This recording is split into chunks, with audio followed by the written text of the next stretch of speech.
Hello, everyone, and welcome to English Pod. My name is Marco. My name is Catherine, and today we've got a very interesting lesson for you all about building your vocabulary. So we're trying to describe personalities. You're going to learn tons of new words. Exactly, and as you said, we're going to describe people's personalities, so not their physical attributes. We're going to concentrate on how they are in personality-wise and stuff like that. Their character. That's right. So let's take a listen to today's dialogue for the first time, and we'll be back in a moment to talk about some of these great words.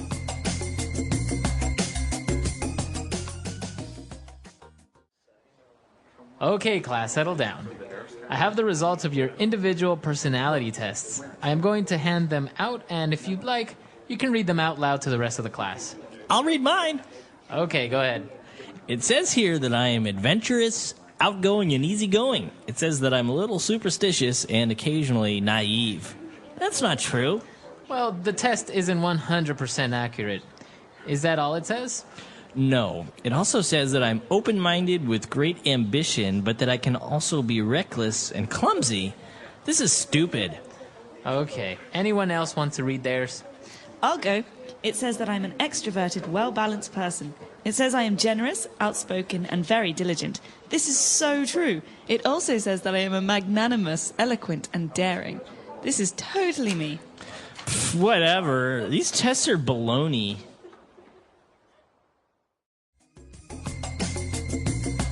All right, we're back. So we're going to divide this up into language takeaway parts 1 and 2. So let's start with 5 keywords now on language takeaway.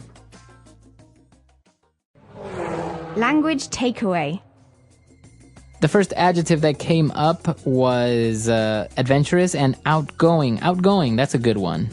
Outgoing is a great one. So you think of the word out.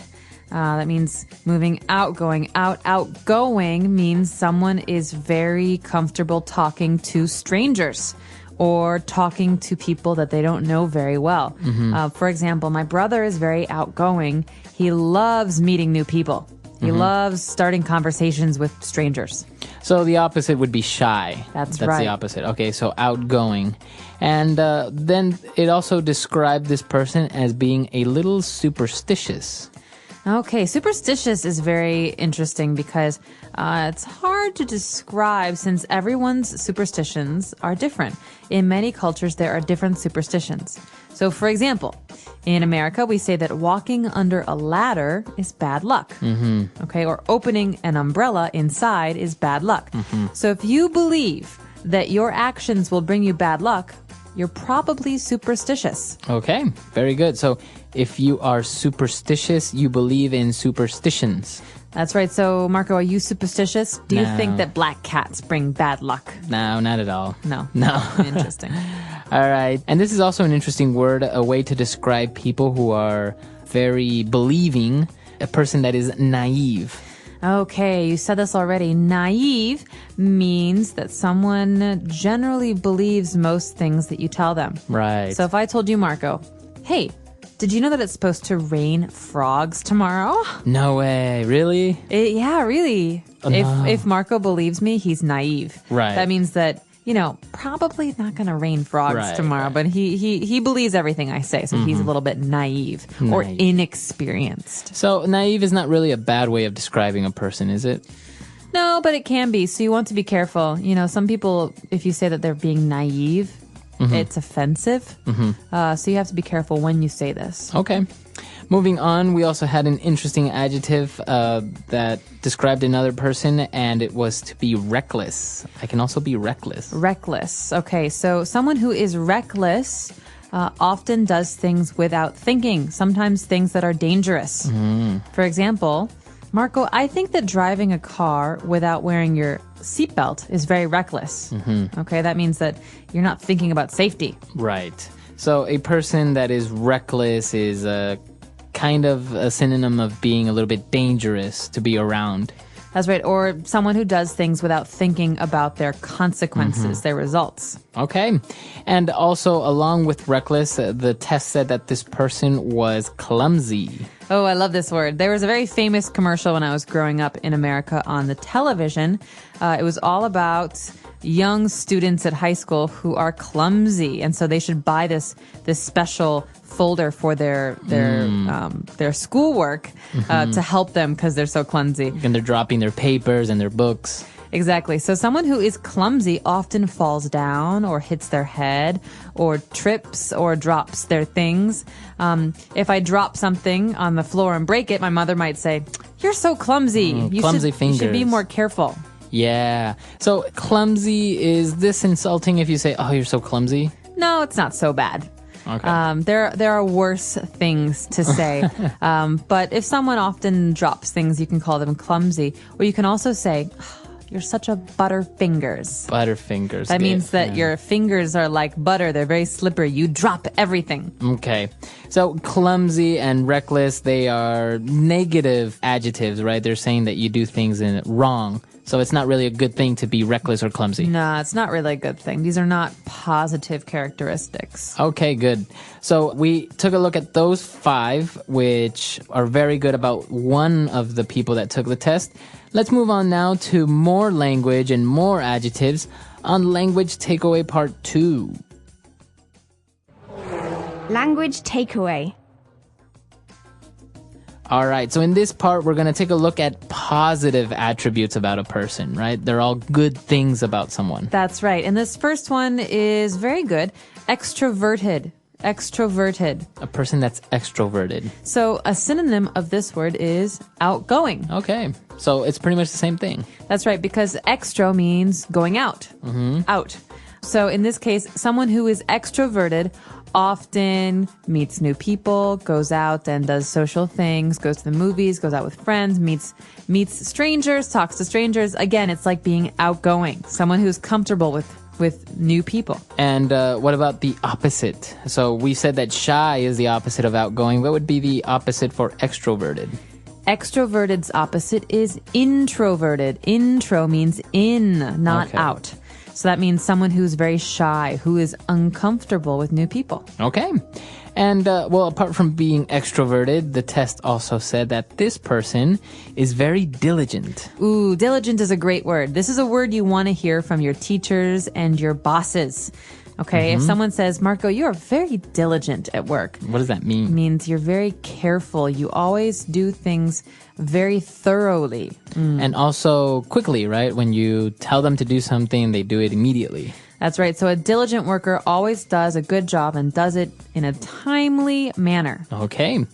And moving on to our third adjective. This one is kind of strange. It kind of sounds like monogamy, but it's magnanimous. Magnanimous. All right. Magnanimous. This is a great word. We hear this a lot in the newspaper or on TV about usually famous people. He did something very magnanimous, or it was a magnanimous gesture. This describes a person who does things for the benefit of other people. Someone who is thinking about the well-being and the health and the lives of others. So it would be a person that likes to share, or a person that's not selfish. Right. So if you donate half of your salary this month to victims of an earthquake, I would say, Marco, that's so magnanimous of you. You're so magnanimous. Okay. Awesome. And apart from being magnanimous, if a person is eloquent, I guess that's also a positive attribute. Oh, yeah. This is another really good one. Someone who is eloquent is a very good speaker. Okay. This means that when they talk, they sound very, very good. Okay. You know, someone who's eloquent uses big words, but is also very good at making other people listen. Okay. So it's usually about speaking. So you would say he's an eloquent speaker. That's right. So someone who is eloquent is fun or good or interesting to listen to. Okay. And our last description for personalities and the way people are is a person that's daring. Well, this can be a good thing or a bad thing. It depends on who you're talking about. Because sometimes daring people are also reckless. And this can be dangerous. Okay. But sometimes someone who is daring can be doing good things, like a daring business person might take risks that other people don't take. Okay, so a person that's daring dares to take risks, right? You are very daring. You, Marco, are daring because recently you jumped out of an airplane, Yeah. right? You did some skydiving. So that would be considered daring. That's very daring. I'm not daring like that because I would never jump out of an airplane. Right. Okay, so we took a look at basically 10 key words here, a lot of adjectives, but they're a great way to describe yourself. Maybe if you're at a job interview, sometimes a typical question is, how would you describe yourself using 3 adjectives? I'm extroverted, I'm diligent, and I'm open-minded. Yeah, that's awesome. See? You sound really professional when you say things Give like me this. the job. Yeah, exactly. So, and even if you took a look at some of the negative adjectives that we used, it's also a typical job interview question is like, what are your biggest faults? So you can say, well, maybe I am superstitious and naive, right? You wouldn't want to say that in a job interview. But I mean, I don't know, maybe. Because you have to say something, right? You do, but I would say sometimes I'm a bit too daring, or sometimes I take things personally. We can talk about that another time. But I think for now, it'd be good if we listen to today's dialogue one more time and really got a good sense of how to use these words.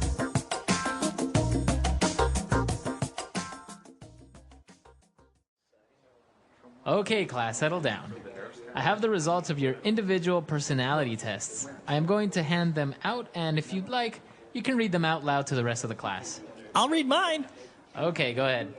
It says here that I am adventurous, outgoing, and easygoing. It says that I'm a little superstitious and occasionally naive. That's not true. Well, the test isn't 100% accurate. Is that all it says? No. It also says that I'm open-minded with great ambition, but that I can also be reckless and clumsy. This is stupid.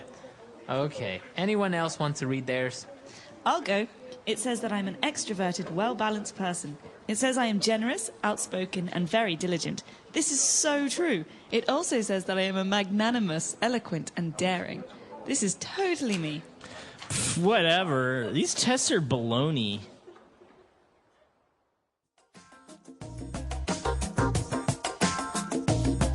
All right, we're back. So now going into descriptions. What are 3 adjectives that you would use to describe someone that you hate the most?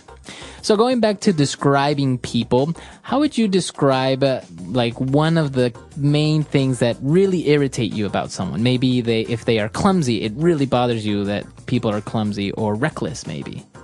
I see what you're saying. Well, I really like extroverted, hardworking people. But in English, we have a word to describe someone who is too extroverted, too hardworking. And we call this person a type A personality. Type A. Type A. The letter A.